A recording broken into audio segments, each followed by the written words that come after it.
So, back for week 8 of the XDL, and this week I'm going to be going up against Collin and the Milwaukee Mawiles. You can see his team on the right there. He managed to get that Blastoise. Would have been my first pick of the entire draft if I was there from the start. In my opinion, it is the ultimate draft Pokemon, and he's only really been shell smashing with it. Not really using it to its full potential, but that makes it slightly easier to build for. So, I'm not really going to complain too much about that, unless he catches me off guard with one of its other sets in this week. But this is the team that I'm going to be bringing this week. I don't know if Alex brought Kartana to any of his matches, but this is at least going to be my debut for Kartana this week. So not going to be opting for the Aerial Ace on the Kartana here. Going to be having Vacuum Wave instead. I don't feel the need for Aerial Ace because I'm not planning on Dynamaxing the Kartana here. So it outspeeds everything anyway. I outspeed the Nihilego. It is pronounced Nihilego, Collin. And I don't need to go any faster than that. I don't need any speed boosts. The only thing that I would need to speed boost against would be an Airstreaming Zapdos, and Kartana loses super hard to Zapdos anyway, so I don't need Aerial Ace at all. So I've got room for Vacuum Wave there, as you'll see very shortly what's going to be happening there. I've got enough special defense there to survive a G-Max Life Orb Cannonade, or Life Orb G-Max Cannonade, I should say, from the Blastoise. I'll get KO'd to the Cannonade chip afterwards, but at least I'll live. And then I theoretically should be able to either Oko or Oko Blastoise or two-shot the G-Max Blastoise with the Leaf Blade there. So that's what the investment is for on the Kartana. Pretty straightforward otherwise, but no Aerial Ace, got the Vacuum Wave because I'm planning on Vacuum Waving my own Weavile here. Weavile is the planned Dynamax Pokemon in this game.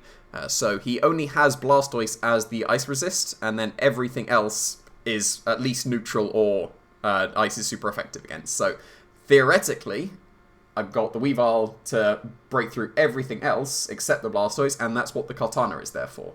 So if there's a Blastoise, Kartana can deal with it. Otherwise, plus 2 Max Hailstorm is going to theoretically KO everything. That is the plan. I only need Triple Axle here as coverage. I don't really feel the need for the Dark coverage, which would be the best way of hitting the Blastoise, because like I said, Kartana is planning to deal with that. So I got room for 3 supportive moves here. His team is quite specially attacking orientated, so Snarl is going to be pretty good there. Icy Wind will let the slightly slower Pokemon on my team outspeed stuff like the Zapdos and the Nihilego, and then Fake Out is Fake Out. So I have been debating on if I can put Feint onto this Weavile, because in the case of something like a Blastoise Togetic lead, you would assume against Weavile Kartana that you would double protect there because you don't want to take the Grass move onto the Blastoise. So I'm still debating whether I put Feint over something, but I'm not sure which one I would lose for Feint here, because all 3 of those supportive moves are pretty good. So we'll still be thinking about that right up into the match, because that would be very nice to catch the Togetic Blastoise, but we will see.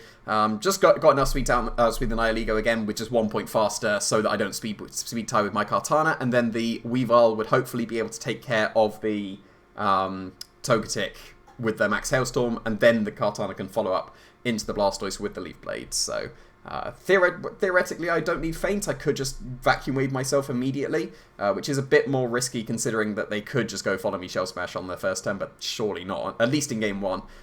So could probably get away without it in that case. So maybe just Vacuum Wave myself immediately, and then plus 2 Hailstorm will KO the Togetic, and then Leaf Blade can KO the Blastoise in that case. So Weavile is the planned Dynamax Pokemon here. I got Pickpocket as well. That could come into play against something like the Grimmsnarl, in case they go for a Spirit Break into me. Even if I haven't activated my weakness policy, I'm pretty sure it's been a while since I've used Pickpocket at all. But I'm pretty sure that activating the weakness policy, because you bullet punch yourself occasionally with a Weavile. Like I've seen a Hitmontop bullet punch their own Weavile, and then they give over the Assault Vest after activating the weakness policy. So it still should be the case. If the Grimmsnarl goes for a Spirit Break into the Weavile, then I should be stealing the Grimmsnarl's item. If that's an eject button or something like that, then that's going to be a bit awkward, or the Lax Incense or whatever. But yeah, we'll get to that when we get to that.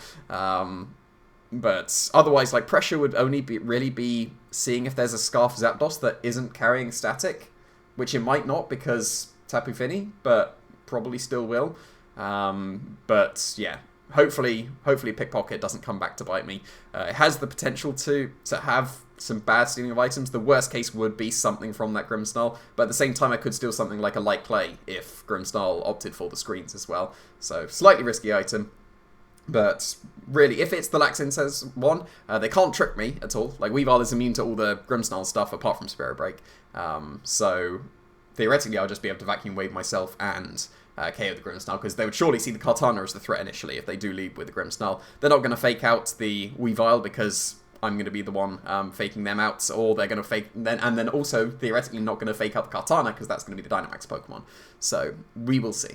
But yeah, Weavile is my planned Dynamax Pokemon in this game, and we've already seen what happens to some of my plans already. So we will see. But let's keep going back to alphabetical order, as it should be, which it actually is not at the moment, so let's fix that. Marowak should be first then. So, Marowak is probably not coming to the match unless Ferrothorn puts in a ton of work in the first game. Definitely could be coming, because you do still need something to do with Tapu Fini. That could be the Zapdos, but then Marowak kind of puts a stop to that. So, there's a Bomber Snow and there's Ferrothorn. There's Nihilego as well, so Nihilego is probably coming to this match. But Ferrothorn could be not the body press one, it could be going for stuff like Power Whip and Gyarables and stuff. So maybe if it puts in a ton of work, then Marowak's going to come to the match, but it's probably not coming to the first one at least. I only need Flare Blitz and Poltergeist here. Perfect coverage with those two moves. I don't want something like Boomerang for a Sash Nihilego, because Marowak should not be facing down against Nihilego at all under any circumstances, so Poltergeist does perfectly well against Nihilego as well because its defense is so low. So it was more like a just might as well kind of move. Like, it doesn't really matter what it's going to be. It could have been sub, so I could sub in front of a Nihilego that's waiting in the back. It could be Perish Song in case I picked up the 2 quick knockouts with the Weavile. But, you know, Ally Switch is just kind of why not kind of thing. It's able to, I'm pretty sure it's able to OHKO the Hatterene with the Poltergeist, even Gigantamax Hatterene with the Poltergeist, and then the rest in special defense, which theoretically, it's been a while since I made the spread, survives the Life Orb Airstream from Zapdos, maybe? But yeah, can't remember. Made the spreads a little while ago. Pretty sure that's the same thing that the Nidoqueen survives as well. This one definitely, I remember that this one definitely survives the Life Orb Airstream from Zapdos, and it's also able to outspeed a Nihilego after I got an Icy Wind on it, so, and then just the rest in special attack. So pretty normal Nidoqueen. Like, I've got Flamethrower over Ice Beam as the coverage because of that Ferrothorn, but then I've got Sludge Wave instead of Sludge Bomb on the Nidoqueen as well. So very, very nicely, Sludge Wave has a 10% chance to poison, which gives it the sheer force boost, which is lovely. So this is going to be my theoretical way around the Hatterene trying to get a Trick Room up, so that I can just go for a Sludge Wave to bypass if they go for Togetic. And the Hatterenes try and follow me in Trick Room, follow me away with the Sludge Bomb, then I'll just go for Sludge Wave instead to get around that. It doesn't OHKO, but I've got the spread moves on Tapu Fini or the Xurkitree that will follow up with the KO on the Hatterene. So it can't survive the double off of Sludge Wave and other spread moves. So that would be a way of stopping the Trick Room if Collin opts to go for the Hatterene route. So pretty standard otherwise it's just got the spread move. It's got Flamethrower over the over Ice Beam just because of this week. The Flamethrower I think is necessary if I'm not planning on bringing Marowak to be able to deal with the Ferrothorn. So Tapu Fini, a bit more of an interesting one, even though it is the standard Calm Mindset. I say standard, like it's slightly off anyway. So I don't want to be going for Muddy Water and Moonblast because, like I said, the planned way of stopping Hatterene is to go for Sludge Wave and other spread move. And if that other spread move is Muddy Water, I do not trust that at all. I'm not going for Sludge Wave and Muddy Water only to miss the Hatterene and it gets Trick Room up. So, yeah. I'm going to opt for Dazzling Gleam instead, because that is enough on the Hatterene and 100% accurate. That also means that I'm just going to go for Scald as the coverage move on the Tapu Fini. Do need to respect the White Guard coming out from the Turtonator instead of the Muddy Water, so going for Scald, because I can actually burn things with this Scald, because I'm running Telepathy. This could definitely come back to bite me if the Hatterene gets some smites going. But other than the smites, there's not really any reason for the Misty Surge. So, like I said, I want to Sludge Wave and Dazzling Gleam to stop Trick Room, and if I have Telepathy, then I don't care if I'm Sludge Waving myself, because it won't affect me. So that could be really nice in being able to deal with the Hatterene that way, and if I've dealt with the Hatterene that way, I shouldn't have to deal with the Smites unless they Dynamax immediately. And if they've done that, that's a turn 1 Dynamax, so then I'll be able to respond with my Dynamax in the back. So, yeah, I could very easily get bitten by the choice of Telepathy here, by those Smites, but even if they get the Smites going, it's still in my favour to not have anything bad happen. Probably jinxed everything by saying that, but it's a calculated risk to have Telepathy, so that I can Sludge Wave myself. The EVs are still outspeeding Nihilego at -1, but don't want to speed toe with myself, so going to be 116, and the Xerxtree is 115, so I'm not speed time with any of the Pokemon there. And then with the just Calm Nature, it's enough that if I've got a Calm Mind, then I'm able to take 2 Sludge Bombs from the Nihilego, or with the Citrus Berry, which is why I had the Citrus Berry over Leftovers, I'm able to take a Sludge Bomb at neutral from the Nihilego, heal back up with the Citrus Berry, go for a Calm Mind that turn, and then survive the following Sludge Bomb from the Nihilego. So those are what the EVs do for the Tapu Fini. I've been waiting to bring out Telepathy. I was hoping to bring out Telepathy to Tapu Fini at one point in the league, and this definitely seems like the week for it because of that Hatterene. And then finally, going to be going with the Xerxtree.